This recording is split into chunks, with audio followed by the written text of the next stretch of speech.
Il y a une centaine d'années, l'humanité s'est réunie, avec des forces combinées, à créer une ville technologique aérienne, alimentée par un énorme pouvoir magique. Comme beaucoup d'autres créations faites par l'homme auparavant, ils ont célébré celle-ci. Pourquoi ne pas? C'était leur invention la plus audacieuse et la plus réussie des mains vers le bas. Cette invention a également donné au monde une île magique. Ils appelaient le paradis, ou le jardin d'Éden. De l'autre côté se trouvait la cité souterraine. Proserpina, le trou géant créé quand ils ont élevé le paradis dans le ciel. Il était considéré comme un monde sombre, et son établissement a marqué la division du monde en 3 parties. Proserpina, le paradis et la terre. Vous connaissez l'endroit où tout le monde était avant de devenir innovant. C'est à Proserpina que Niobe rencontre Aluk pour la première fois et que les roues sont mises en mouvement.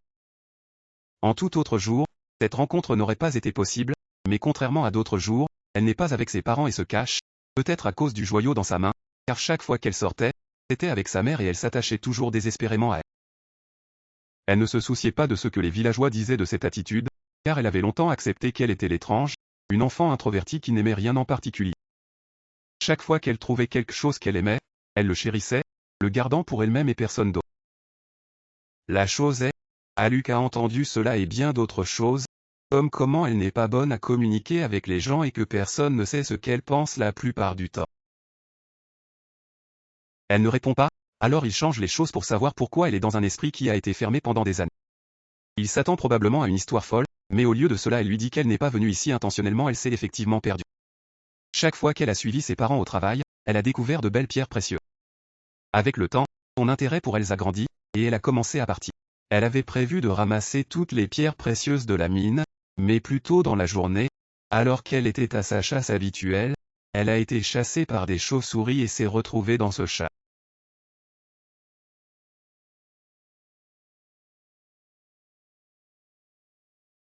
C'est ce qui rend ça si drôle. Fatiguée de se faire taquiner, Niobe lui demande de l'emmener chez elle. Elle ne savait pas qu'il avait pensé à l'avance. Alors qu'il saute dans le chariot, déplace les freins et le laisse voler. Elle est terrifiée, non seulement parce qu'il se déplace à une vitesse inimaginable, mais aussi parce qu'il se dirige vers une impasse. Maintenant, il lui conseille de tenir quelque chose jusqu'à ce qu'il se précipite à travers le chemin de fer, finissant par s'arrêter lorsqu'ils arrivent en ville. Leur collègue d'affaires Aluk l'attend, alors il doit partir. Mais Niobe n'est pas satisfaite. Elle avait abandonné l'espoir d'être trouvée, mais il est venu à son secours. Elle veut savoir comment il a pu la trouver. Sa réponse est claire et simple, une affirmation selon laquelle il est comme elle, à la recherche de quelque chose que personne d'autre. Il lui a dit qu'il la reverrait plus tard et elle le tient ferme, elle ne savait pas qu'elle le regretterait dans les années à venir. Maintenant, assise dans la baignoire, ce jour-là est tout ce à quoi elle peut penser.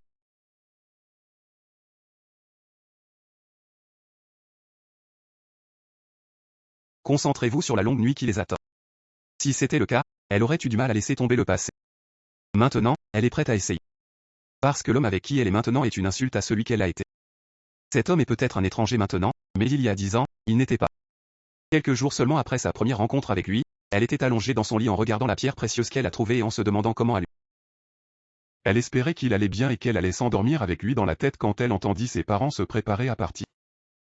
Ils avaient une réunion avec le chef du village et prévoyaient de le voir chez lui avant de revenir. Niobe décida de l'accompagner. Bien qu'elle se sentait somnolente et que ses parents ne pouvaient pas l'arrêter, ils ne pouvaient avancer qu'à son rythme. Ils sont tous arrivés à la maison du chef du village, seulement pour être accueillis par son fils, Aluk. C'était une agréable surprise pour Niobe, qui n'avait aucune idée qu'il était si important jusqu'à ce jour. Ses parents, bien qu'étonnés qu'ils se connaissent, n'ont pas eu beaucoup d'explications de leur part. Dans l'ensemble, ils se sont réjouis qu'il soit un visage familier et ont demandé s'il pouvait s'occuper de leur fille. Alors qu'ils sont allés parler à son père, elle n'avait pas pu se reposer et ils espéraient qu'elle pourrait dormir un peu. Aluk a volontiers accepté, offrant à Niobe une chance de se détendre et de lire des livres avec lui. Ils se sont rendus côte à côte dans sa chambre, mais au lieu de lui parler ou de lui lire, Aluk a gardé toute la lecture pour lui-même pendant qu'elle était assise sur le lit. La pièce était silencieuse, à l'exception du son de l'horloge qui ne faisait même pas attention. Et la vérité est qu'il lui avait donné un livre à lire, mais il n'était pas facile de le craquer. Puis il y avait le lit qui ne lui appartenait pas et la réalisation qu'elle n'était plus dans son monde. Elle ne se sentait pas mal à l'aise au début, mais après avoir reconnu la nouvelle position dans laquelle elle se trouvait, elle finit par s'accroupir à côté du mur. Peu de temps après son changement d'humeur, Aluk l'a remarqué et a essayé de l'aider à se calmer en lui demandant de lui parler d'elle-même. Lorsqu'elle a dû parler de ses problèmes ou des choses qu'elle aime, Mayobi a décidé qu'elle devait dire quelque chose. Elle a secoué son cerveau, mais tout ce dont elle se souvenait, c'était qu'un de ses amis lui avait demandé ce qu'elle aimait, et elle n'a fini par ne pas avoir de réponse à cette question, peu importe à quel point elle y pensait. Comme elle n'avait pas non plus de réponse sur le coup, elle lui a posé la question, quel animal préfère-t-il entre des chats et des chiens? Il a répondu qu'il aimait les chats, mais qu'il préférait garder un chien comme animal de compagnie.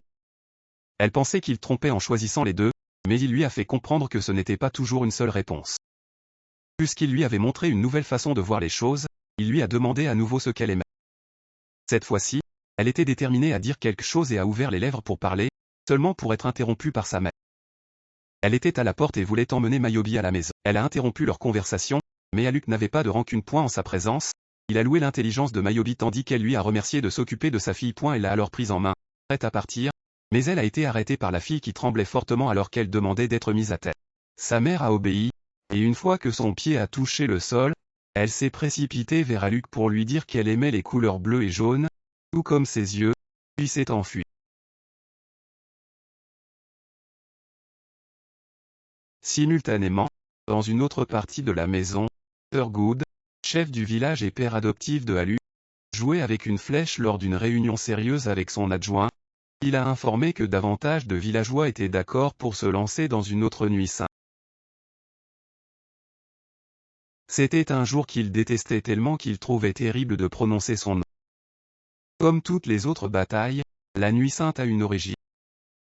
Nous savons que le monde était divisé en trois parties, le monde dans le ciel, la terre et le monde souterrain.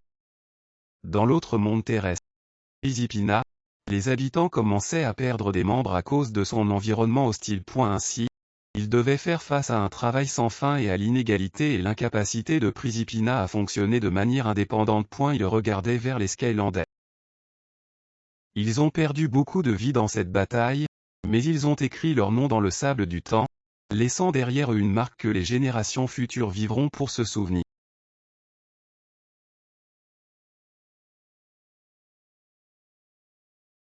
C'est pourquoi Thurgood voulait que la nuit sainte soit réussie pour honorer les sacrifices des prédécesseurs et assurer l'avenir de la prochaine génération.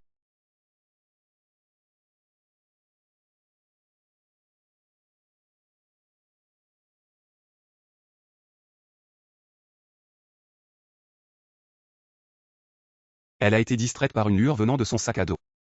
Désireuse de découvrir la cause, elle s'est précipitée vers le sac, l'a pris et a versé son contenu. Il s'est avéré que c'était la perle qu'elle avait choisie dans les mines. Son éclat lui a rappelé Aluk. En fait, pour elle, la perle lui ressemble. C'est tout ce qu'il lui a fallu pour être suffisamment déterminée pour quitter la maison à un moment aussi tard. Même Mayobi était confuse par ses actions. Elle était trop jeune pour comprendre ce qu'elle ressentait, mais comme la lumière de la lune l'a soudainement poussée à vouloir le voir, elle a recherché avec diligence sa maison, la plus grande du village. Son éclat l'a captivée, et parce qu'elle s'est arrêtée pour l'admirer, elle a pu voir Aluk. Il était à proximité, elle était heureuse de le voir, et il était plus préoccupé par la belle nuit que par sa raison d'être dehors si tard.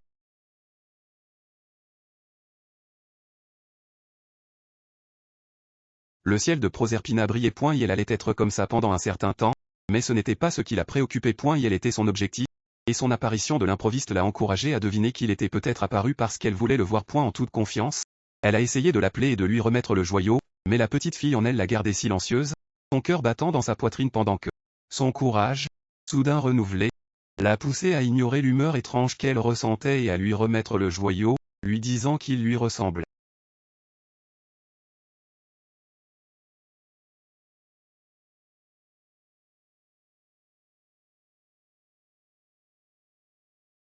Mais ce soir-là, Aluk ne l'a pas laissé se sentir comme une erreur, il a pris le joyau, l'a félicité pour son courage et a promis de prendre soin de lui puisqu'elle a dit qu'il lui ressemble. C'était probablement la meilleure nuit de la vie de Mayobi, elle ne pensait pas qu'elle pouvait s'améliorer, mais elle l'a fait, sous la forme de Aluk disant que le paradis de l'île du ciel pouvait être atteint. Il espérait y arriver, un endroit où des nuits comme celle-ci étaient ordinaires. Il n'a pas refusé, mais il a encouragé l'idée et a soulevé l'idée qu'ils allaient ensemble quand le moment serait venu. Elle a accepté, mais à l'époque, elle ne savait pas quel genre de pensée sortait dans l'esprit de Halu. Les livres contenaient des informations sur le monde tel qu'il était et des détails qui pourraient aider à obtenir Skyland, alias Paradis.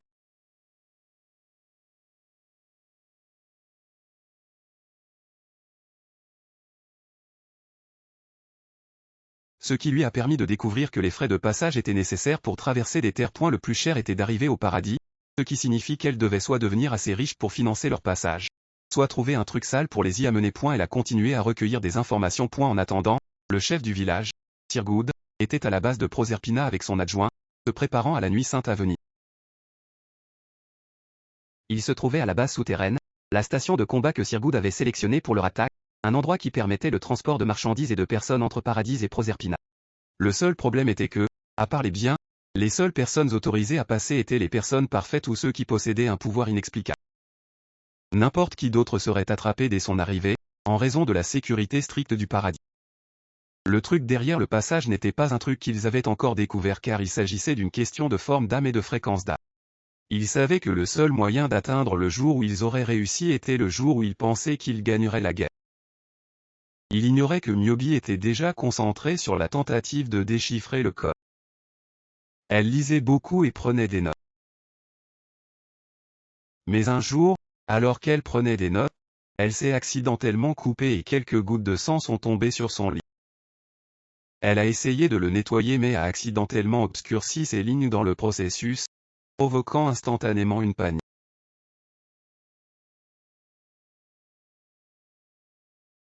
Elle s'est intéressée à créer une nouvelle fréquence d'âme, à la recherche d'un moyen de changer la sienne et celle de Haluk pour qu'elle ressemble à celle d'une personne adaptée au paradis. Ce qui la maintient en vie, c'est son désir d'aller à un endroit où elle n'avait jamais été auparavant, avec son émotion et le sourire sur son visage quand ils y arriveront. Des années se sont écoulées, mais son entrée était enfin terminée. La seule chose qui lui restait était de le tester. Elle aurait rencontré Allah. L'homme lui avait été comme un frère depuis qu'elle le connaissait, mais elle savait qu'il serait occupé à aider Sir Gu. Elle ne voulait pas le déranger, et avait remarqué qu'il souriait moins et était prêt à changer cela en lui montrant qu'il y avait une issue. Avec lui à l'esprit, elle a poussé l'arme à changement de fréquence de l'âme vers son temple et a tiré. Le résultat, SSD son effondrement et une vague d'énergie éclatant de sa chambre à toute la maison. Longue histoire courte. Son appareil a fonctionné, mais son succès a eu un prix. Qu'elle a enduré alors qu'elle se dirigeait vers la maison de Halak pour lui parler de son succès. Là, elle l'a rencontré, mais elle ne l'a pas écouté. Elle perdait lentement de la force et de la conscience. S'il n'y avait pas eu pour lui, elle aurait perdu connaissance il y a quelque temps, mais elle devait lui parler de l'arme. En quelques mots, elle lui a dit que l'arme dans sa main était leur chemin vers le paradis. Elle a effacé son âme, mais elle perdait de la force parce que, pourtant, tout ce qu'elle voulait faire, c'était aller à l'île du ciel avec lui. Elle l'a dit très clairement avant de s'évanouir dans ses bras. Halak à l'époque s'est légèrement blâmé pour avoir laissé les choses se détériorer. Pendant un mois, Myobi est resté dans le coma, ce qui a inquiété ses parents et Sir Gu.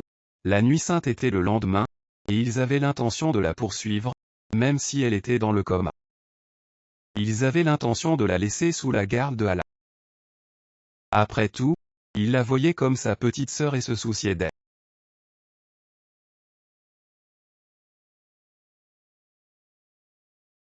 Ils avaient obtenu des alliés au paradis pour aider leurs troupes révolutionnaires à entrer dans le paradis sans être détectés. Tout ce qui restait quand le moment arriva, c'était que Sir Good arrivait et que tout le monde, y compris les parents de Myobi, l'attendait. Tout le monde était si sûr qu'ils obtiendraient la victoire, et quand leur chef ne venait pas, ils se préparaient à sauter dans le panier d'approvisionnement qui arrivait. À la maison de Sir Good, Halak a assuré à Myobi qu'il le reverrait à nouveau. Il ne se souciait pas de son état. Il était sûr que cela devait arriver et la laisser partir pour gâcher la révolution en mettant fin à la vie de Sir Gu. Mais ce n'est pas seulement le vieil homme qui l'a poignardé dans le dos. Non, il a poignardé les gens devant des fonctionnaires du paradis qui sont venus et ont dévasté tout le monde. Au moment où il est arrivé à la zone de rencontre, tout le monde était mort sauf la mère de Myobi et les Skylandais. La femme en deuil l'a maudit pour les avoir trahis, mais il n'a pas eu de soucis dans le monde à épargner. Elle a appelé sa fille une dernière fois. C'est alors que Myobi s'est réveillée, comme si elle répondait à l'appel de sa mère. Elle aurait dû rester au lit un peu à cause du mal de tête qu'elle ressentait, mais l'air chaud de la fenêtre l'a poussée à aller vérifier la cause. Elle se sentait anxieuse, mais continuait à les appeler désespérément, même si elle n'avait pas reçu de réponse. Elle ne voulait pas croire que quelque chose leur était arrivé, mais elle s'est rendue compte que quelque chose l'était, quand elle a rencontré tous les villageois qui étaient sortis pour protester.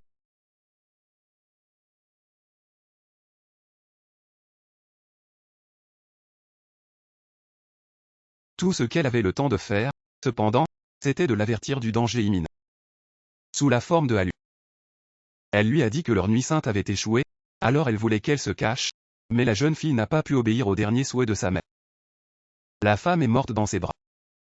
Pourtant, elle avait besoin de savoir si Aluk était vraiment impliqué. Elle a continué à le chercher dans l'un des endroits où elle pensait qu'il se trouverait, la base de transport. Bien qu'elle ait gaspillé, elle a rassemblé la force de crier son nom, attirant l'attention de lui et des troupes Skylandais. Pour lui dire qu'il ne les a pas trahis, il ne l'a pas fait, mais il a confirmé sa plus grande peur en acceptant sa mauvaise action en disant qu'il souhaitait terminer avant qu'elle ne se réveille. De plus, le portail du paradis était ouvert et il était prêt à partir.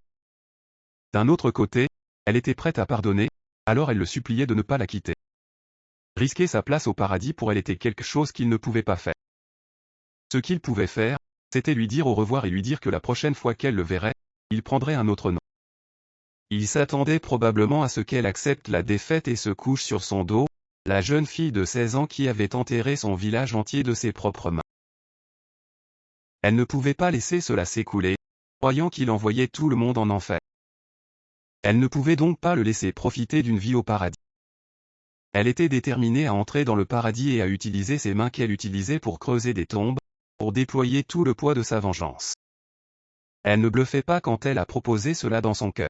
En attaquant le système, elle s'est fait un nom et a même reçu une récompense sur sa tête, mais cela ne l'a pas empêché de sauver un garçon qui allait être réprimandé par les soldats.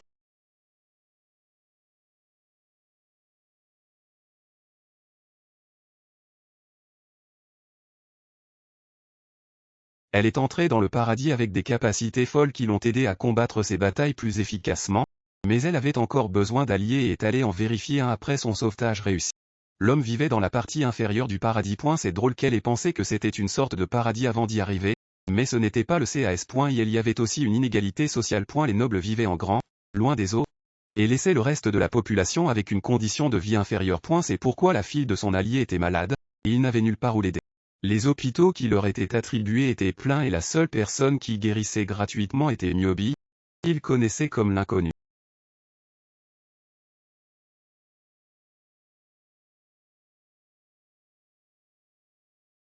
Elle n'a pas raconté, mais elle est partie aussi vite qu'elle est venue, forçant les villageois à se demander ce qu'elle était vraiment. Elle a guéri les villageois pour avoir changé de poulet, et sa magie semblait inégalée. Alors, les fois qu'ils ont débattu à son sujet.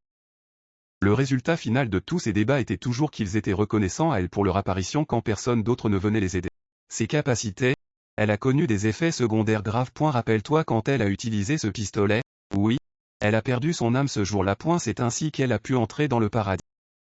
Heureusement pour elle, en la perdant, elle a acquis la capacité de manipuler les âmes des autres. Chaque fois qu'elle a débordé, elle ressentait la chaleur intérieure, le sentiment d'intolérance et la perturbation constante d'une entité qui ressemblait à Luc. Cela est venu dans ses rêves, quand elle était au plus faible, l'a exploité et est parti. Cette fois, contrairement aux autres. Il lui a rappelé qu'il n'allait plus chez Alu, mais chez Gorkin Villegenet, et elle a gardé cette information à l'esprit lorsqu'elle s'est réveillée et qu'une infirmière du village est venue lui demander de l'aide. Elle ne voulait pas la déranger, au début, mais il y avait trop de patients, et beaucoup d'entre eux étaient censés servir comme domestiques pour une fête organisée par un certain Gorkin Villegenet, c'est pourquoi elle l'a appelé. L'infirmière, voyant qu'elle ne savait rien de cet homme, lui a dit qu'il venait de la famille noble Barbe Bleue. Ils se démarquaient des autres avec leurs cheveux bleus et leurs yeux bleus qui se répétaient pendant des générations.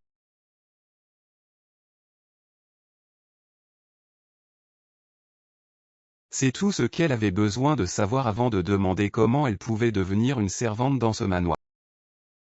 Comment allait-elle s'introduire dans le manoir d'une famille qui a pris le paradis en contrôlant ses militaires?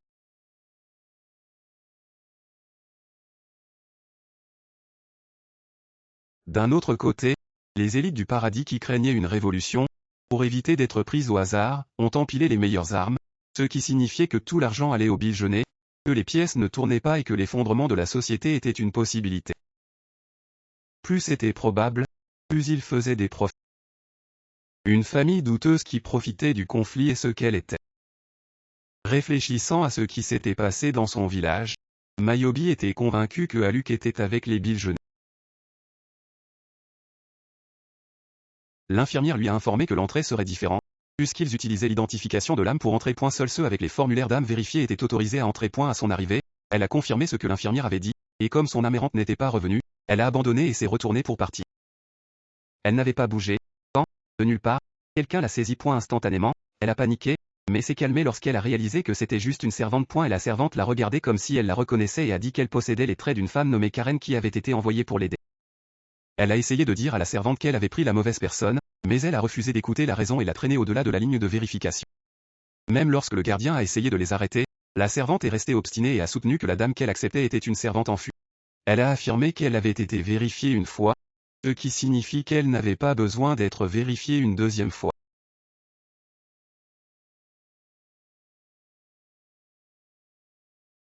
Pendant ce temps, elle a finalement pu respirer un soupir de soulagement. Elle était heureuse que, bien que les choses ne se soient pas passées comme prévu, elle ait réussi à entrer.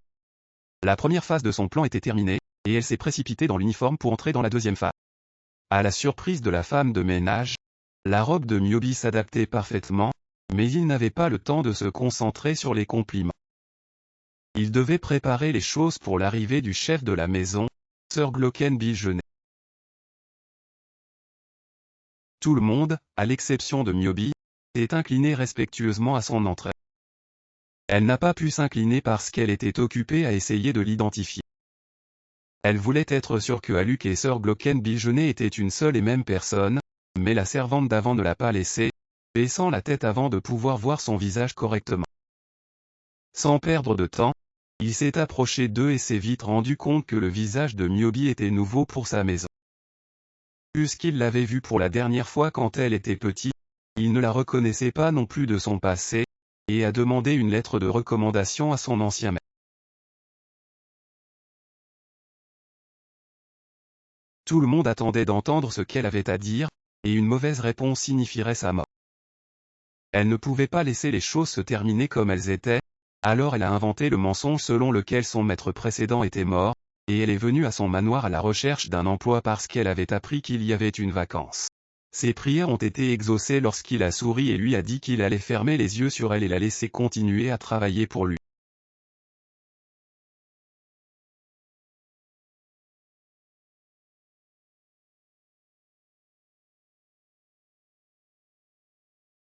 Le changement soudain d'humeur de Myobi. Elle la regarda trembler avec force et lui demanda ce qui se passait, mais elle était trop profondément dans sa tête pour l'entendre. Elle avait confirmé que Aluk était Sir Glocken et avait décidé de mettre fin à sa vie avec ses propres mains. Plus tard dans la journée, Myobi s'était calmé et était avec l'autre domestique, lorsque la jeune femme s'est enfin rappelé qu'il n'avait pas fait une bonne introduction. Elle est allée en premier et s'est présentée comme Supona, tandis que Myobi a simplement roulé avec le nom Karen, qui était le nom de la domestique en fuite. Supona pensait qu'elle était. Tout le monde était occupé à se préparer pour la fête, et elle a deviné que Myobi avait déjà travaillé dans un manoir avant, mais a quand même décidé de lui donner quelques conseils, qui étaient en fait utiles. Il était suffisamment motivé pour qu'elle travaille si dur le premier jour que même Supona a remarqué son attachement et lui a donné un chocolat pour l'encourager. Bien que cela lui rappelait ses cauchemars sur Aluk, il l'a gardé calme et lui a permis de lui raconter leur histoire. Elle lui a dit que toutes les servantes utilisaient la même chambre et qu'elle pouvait dormir à côté d'elle si elle le voulait, ce qui lui plaisait.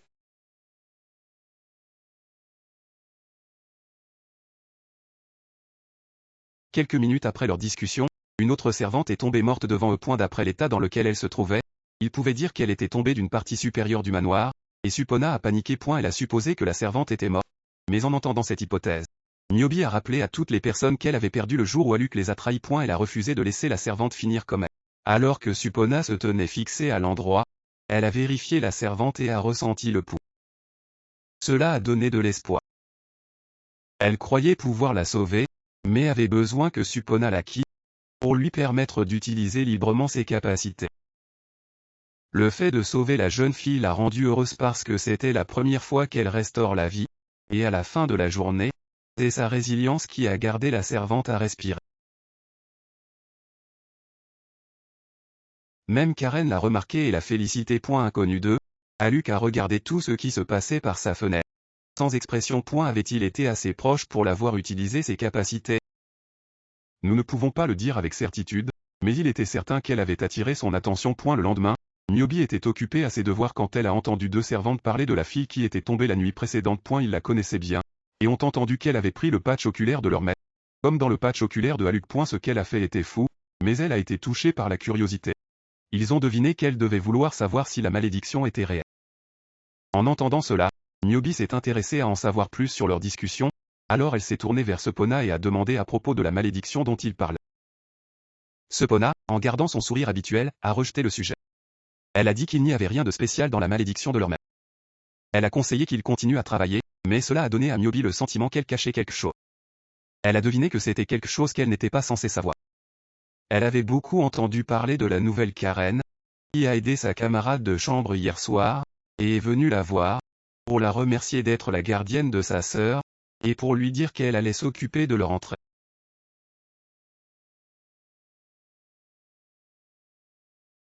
Sepona, clairement contre cette idée, a essayé de convaincre la directrice de ne pas choisir Niobe.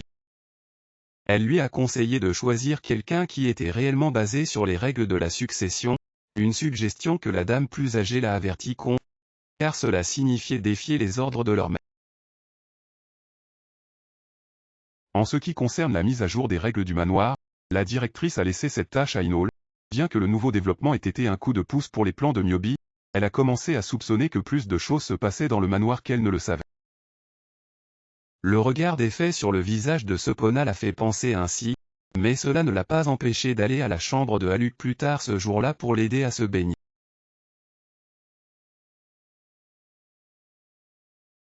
Pendant le briefing de Sepona un peu plus tôt, elle lui a dit que le patch oculaire cachait la malédiction dans son œil droit. On disait que quiconque en avait le regard perdrait la raison ou mourrait.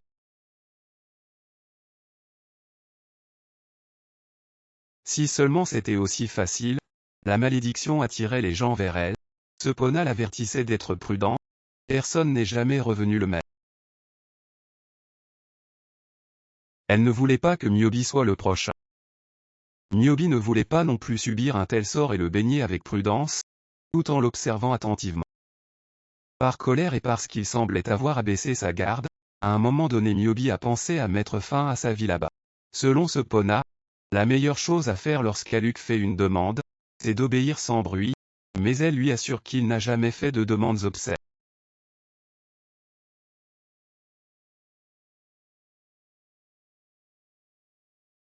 Le seul problème était qu'ils avaient une histoire ensemble, et elle craignait qu'il ne la reconnaisse s'il la regardait trop longtemps. Pour éviter cela, elle a sorti la ceinture de sa robe et couvert ses yeux quand il voyait raisonner avec elle, et a donné raison.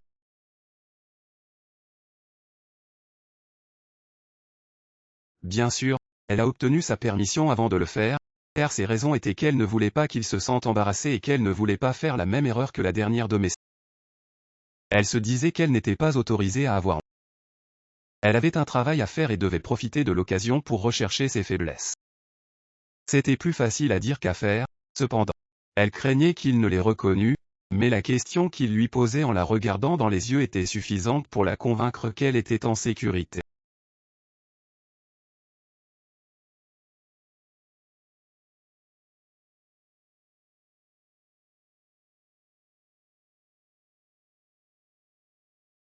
Niobe l'a regardé partir, mais elle n'a pas pu se débarrasser de l'inexplicable malaise qu'elle ressentait. Chaque jour après, elle s'occupait de ses bains, et ce n'était pas mal. Il ne portait pas de patch pour les yeux lorsqu'il s'approchait pour l'intimité. Il semblait s'intéresser davantage à elle. Eh bien, chaque pas de plus était une chance.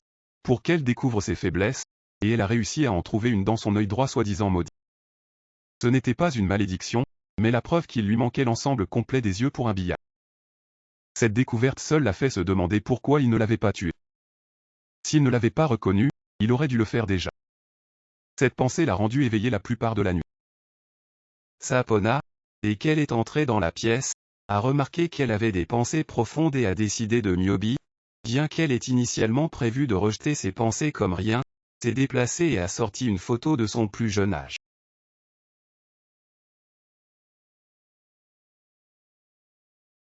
Si les chemins s'étaient croisés, sa réponse était positive, car selon elle, seulement quelqu'un qui ne la voyait pas comme importante ne la reconnaîtrait pas. Immédiatement, les souvenirs de Alec dans les vieux jours lui ont traversé l'esprit. Elle était heureuse qu'il y ait une possibilité qu'il ne lui accorde pas de valeur. Au début, elle pensait que cela signifiait qu'elle était libre pour la nuit, mais non, il avait d'autres projets qui impliquaient qu'elle partageait son lit avec lui ce soir-là.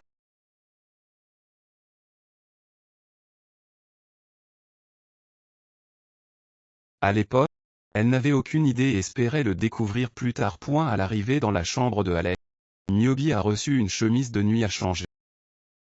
Il l'avait choisie à la main, et elle le voyait comme la coûteuse et noble robe Lady Standard qu'elle était.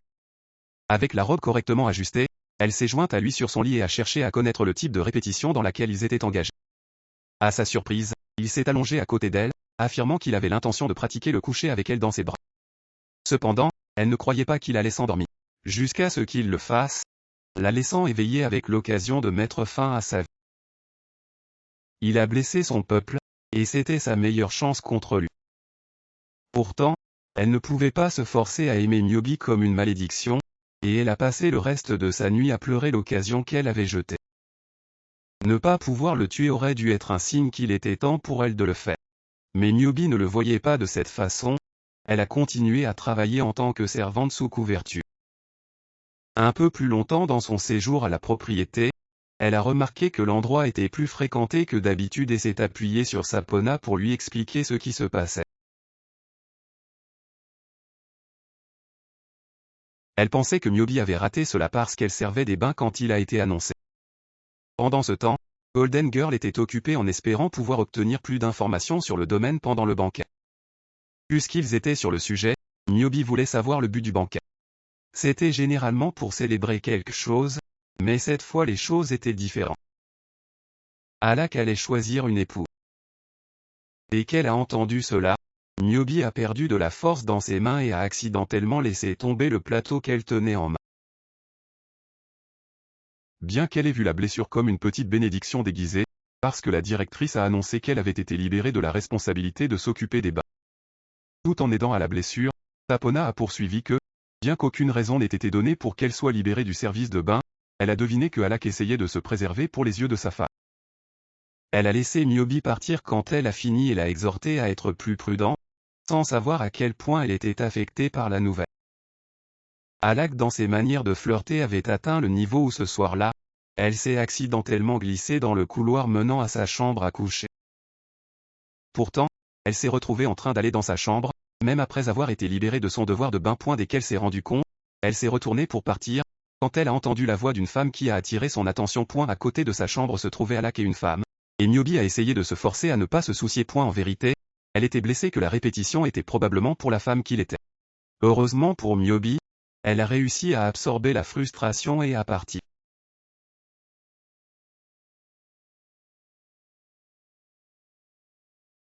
Bien sûr, il parlait à une femme, mais elle ne savait pas que cette femme était en fait la maîtresse. Ils discutaient probablement de choses importantes, mais il doit arrêter leur conversation pour vérifier ce qui faisait le bruit qu'il avait entendu. C'est alors qu'il a remarqué Niobe au bout du couloir et s'est demandé pourquoi elle parcourait les couloirs si tard. Il a également remarqué sa blessure. Les jours qui ont suivi, elle n'a même pas eu le temps de penser à Alec et à sa future épouse. Le travail supplémentaire lui a donné l'occasion d'obtenir des documents contenant la disposition du manoir, les déplacements du personnel et les changements de poste. Bien sûr, elle a mémorisé chaque détail clé qu'elle a rencontré, dans l'espoir d'utiliser toutes les informations pour le coup parfait sur Alec. Elle allait mettre fin à sa vie le jour du banquet, et s'assurer que tout allait bien et que rien ne la liait au coup. Le jour du banquet, contrairement à tous les nobles de la salle résonnante, Niobe était à des kilomètres du bonheur réel, ce qui ne l'a pas empêché d'arriver avec Sapona, qui était si inquiète du nombre de personnes présentes qu'elle craignait de se gâcher et d'être virée. Elle n'avait aucune idée que Niobe était prête pour son succès, car elle l'a consolée avec des paroles aimables et une promesse qu'elle ne serait pas licenciée. De plus, si elle réussissait à gérer Alec, il n'y aurait personne à servir. Et c'est tout ce qui comptait pour elle. Tout le reste était une distraction, bien qu'elle ait vraiment vu Supona comme une amie, sa première amie au paradis. Elle espérait que la pauvre fille ne serait pas considérée comme une complice si les choses allaient mal, mais Supona était tout joyeuse après avoir été encouragée, ignorant le danger qui se présentait. Elle était si heureuse qu'elle a exprimé sa conviction que Myobi pourrait tomber sur la propriété de Melbourne d'où elle prétend être venue. C'était aussi l'endroit où travaillait Karen originale, et un endroit où un certain étranger blond s'est soudainement intéressé. Il voulait savoir si elle était la Karen qui travaillait dans ce domaine, et la seule option qu'elle avait était d'aller jouer avec lui.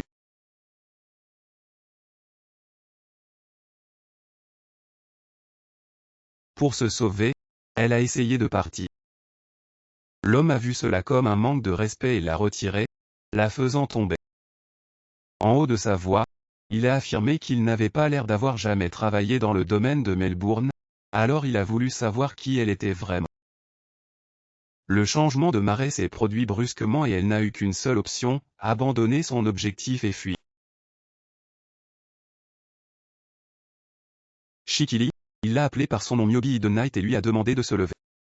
Au garçon, son couvercle a été soufflé. Elle ne savait pas quand il a découvert qui elle était et pourquoi il lui a tendu une main, lui demandant de la prendre. Mais elle savait qu'elle était en difficulté. Il savait que le blond en colère était le deuxième fils de la maison Meldern, Léon Meldern, et il voulait que Myobi soit sévèrement puni. Mais il ne pouvait pas le faire, après l'avoir présenté comme sa fiancée.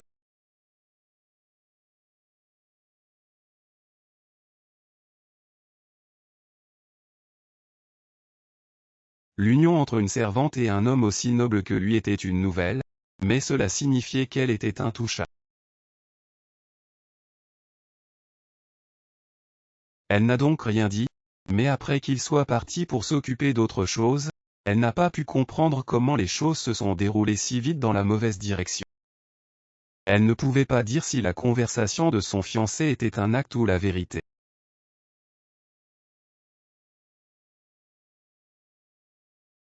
Le banquet s'est poursuivi, en donnant à Myobi le temps d'essayer de faire ce qu'elle aurait dû faire il y a longtemps échappé.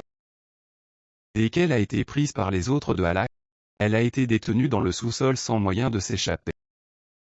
Tout ce qu'elle a pu faire était frapper à la porte. Il lui demandait d'être libérée, jusqu'à ce qu'elle renonce et passe en revue sa prison. Il y avait un changement de vêtements sur le lit, il était donc clair qu'il avait l'intention de l'emprisonner, qu'elle tente de fuir ou non. Mais cela ne la dérange pas, elle pensait qu'il allait la tuer dès qu'elle se rendrait compte de qui elle était. Pourtant, elle ne comprenait pas pourquoi il l'avait sauvée à la place. La prochaine chose qu'elle savait, c'était que la directrice l'appelait « Madame », et promettait d'envoyer quelqu'un pour s'occuper d'elle personnellement. C'était l'assistante personnelle dont parlait la directrice, mais rien n'était plus important pour elle à ce moment-là que ce que ressentait Supona. Elle jetait une vague de questions à la directrice, toutes destinées à vérifier si elle allait bien. Mais en retour, elle lui donnait une ambiance froide. Elle ne voulait rien faire d'autre que l'aider à se changer en chemise de nuit. Quand elle s'est installée pour la laisser faire son travail, Myobi s'est réprimandée pour avoir été trop soulagée pour voir Supona. Elle avait oublié qu'elle était la dernière personne qu'elle voulait voir. Elle pouvait dire que le fardeau de ses actions avait été placé sur la pauvre servante, car c'était elle qui l'avait amenée dans le manoir et qui l'avait amenée. Elle s'attendait à se réparer, mais une fois qu'elle avait fini de l'aider, Supona a annoncé qu'elle allait partir. Myobi lui a conseillé de ne pas être formelle l'une avec l'autre, car cela rendait les choses gênantes. Mais la femme de ménage a refusé d'écouter. Elle a déclaré que c'était pour s'adresser à quelqu'un de son statut occasionnellement, preuve qu'elle était déçue de Myobi pour l'avoir gardée. Elle était pleine de remords, sans aucun doute, et s'est excusée auprès de Supona, promettant de parler à la directrice pour réaffecter ses fonctions.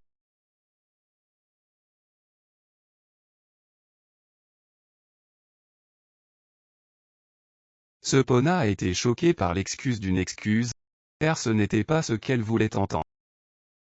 Laissant de côté le statut, elle s'est mise en colère, interdisant à Myobi de dire qu'elle n'en faisait pas partie. Bien sûr, elle a dû cacher son identité, mais Supona a souhaité qu'elle ne le lui cache pas non plus. Pourtant, elle ne savait rien et avait l'air d'une idiote devant tout le monde.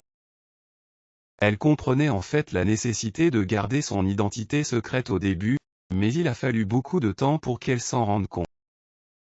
Elle pensait qu'ils étaient amis et n'ayant pas été traités comme une seule, elle a pleuré. Elle ne savait tout simplement pas qu'elle pouvait lui faire assez confiance pour s'ouvrir et craignait d'être bannie si sa véritable identité était découverte. En entendant cela, Sepona la qualifiait d'imbécile parce qu'elle pensait si PU. Il n'y avait aucune chance qu'elle dénonce. Des plus, quelles que soient les circonstances, elle croyait qu'une personne avait besoin d'au moins une personne de son côté. Ses paroles lui rappelaient quand elle était petite. La petite fille qui s'attachait à ses parents. Elle le faisait parce qu'elle pensait que personne ne l'aimait autant qu'eux, mais sa mère lui avait promis qu'à l'avenir elle rencontrerait des gens qui se souciaient réellement d'elle autant qu'eux.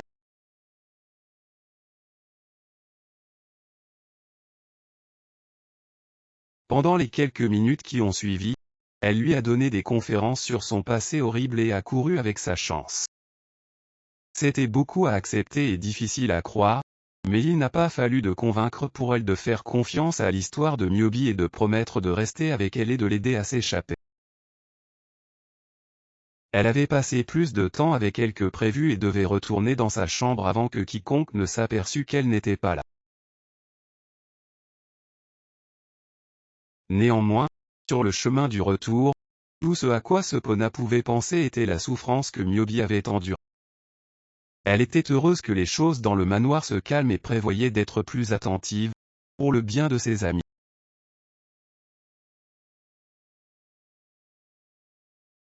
Il lui a demandé comment elle allait, et la servante a fait de son mieux pour porter un sourire quand elle a dit que Myobi allait bien. Tout en discutant avec lui, elle a pu voir qu'il était le seul à avoir trompé et à essayer de cacher à quel point elle était en colère contre lui. Par souci pour Myobi, elle lui a demandé ce qu'il faisait si tard dans la cave, une question qu'il trouvait drôle. Une femme qu'il a enfermée dans le sous-sol. Cela seul rend Sepona dégoûté de ce qu'il appelait Myobi ainsi. Mais elle ne le montre pas, la seule raison pour laquelle il lui a permis de partir. Néanmoins, elle a refusé d'écouter, l'empêchant d'avancer vers la chambre de Myobi. Elle n'a pas réfléchi avant de prendre une mesure aussi risquée, mais elle n'a pas pu s'arrêter là et a menti qu'elle l'avait arrêté dans la poursuite. C'est pourquoi il voyait Sepona non seulement comme un problème, mais aussi comme un atout précieux.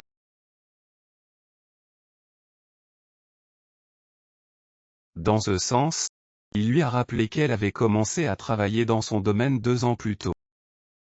Il a rappelé qu'à l'époque où elle a commencé, elle était la nourrice de sa famille, et croyait qu'elle l'était encore. Ce qui signifie qu'elle appréciait le travail. Sa lettre de recommandation. Ses paroles froides ont percé Sepona. Pourtant, ce n'était pas tout ce qu'il avait à dire. Il avait une proposition pour elle, et il est parti après lui avoir partagé ce qu'il avait en tête. Son prochain arrêt était le sous-sol, mais il a rencontré Myobi endormie et a décidé de ne pas la déranger jusqu'au matin. Avec des fleurs en main, il l'a accueillie dès qu'elle s'est réveillée, mais elle a répondu en s'éloignant le plus possible de lui. Sa présence l'a surpris, mais il a affirmé qu'il n'était pas là pour lui faire du mal. Son affirmation ne l'a pas rendue heureuse, cependant. Elle a voulu savoir pourquoi il l'a épargnée. Au début, Alec a fait croire qu'il l'avait épargnée à cause de leur proximité, mais elle ne l'a pas achetée, l'a qualifiée d'absurdité, ce qui l'a amené à avouer que son véritable motif était de découvrir comment elle a traversé de Présopina au paradis.